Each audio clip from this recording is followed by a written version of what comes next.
Hello and welcome to Future News. Totally unbiased in our opinion. The main headline this week.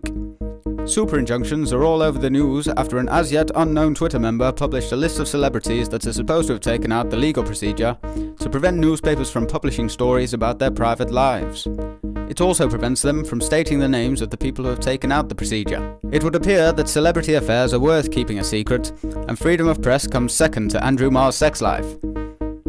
Social networks such as Twitter are now being targeted by Culture Secretary Jeremy Hunt for making a mockery of our legal system, and he is calling for these networks to be regulated.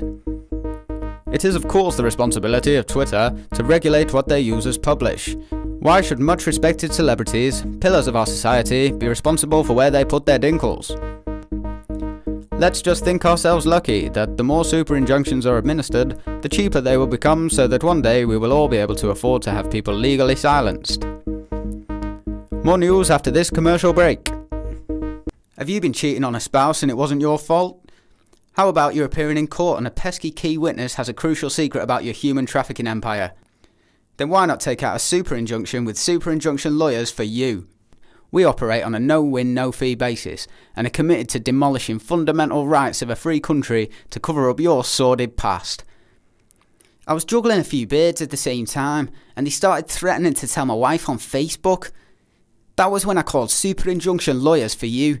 The process was easy and within a few days them floozies were well and truly gagged. I didn't have to pay anything up front and I still get my bit on the side while my wife carries on in blissful ignorance. Call Super Injunction Lawyers for You today to assess your claim. Welcome back.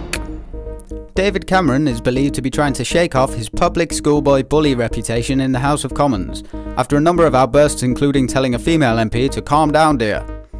He has decided to be less aggressive in Parliament, supposedly giving his image a makeover. The days of him being derogatory to women, giving wedgies to Nick Clegg and bog-washing Ed Miliband are apparently over, but an anonymous source has said, you can take the toff out of Eton, but you can't take Eton out of the toff. And another said, what did you expect from a millionaire who would show no evidence of ever having even met a real person? You voted for him, you fools.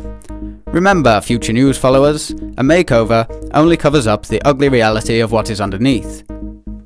Now to discuss the return of The Apprentice, we cross over to Alex Latoul with the entertainment news. Hi! This week saw the return of The Apprentice with 15 new management hopefuls, showing just how incompetent the business folk of this country are. The first episodes have conjured up some classic business speak, with one candidate saying, "Don't tell me the sky's the limit when there are footprints on the moon." Poignant philosophy there. How about, if evolution exists, then how on earth did you end up here? The appeal of The Apprentice can only come down to poor people gaining vast amount of self-confidence from the idea that if these so-called entrepreneurs are the ones who will undoubtedly end up rich, then the money is clearly not worth it. It of course also provides strong scientific evidence that natural selection is not selective enough. Back to the studio.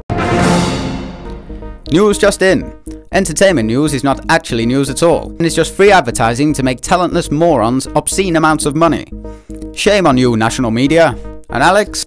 Yeah? You're fired. Oh. That's all we have time for this week. Word to your mothers.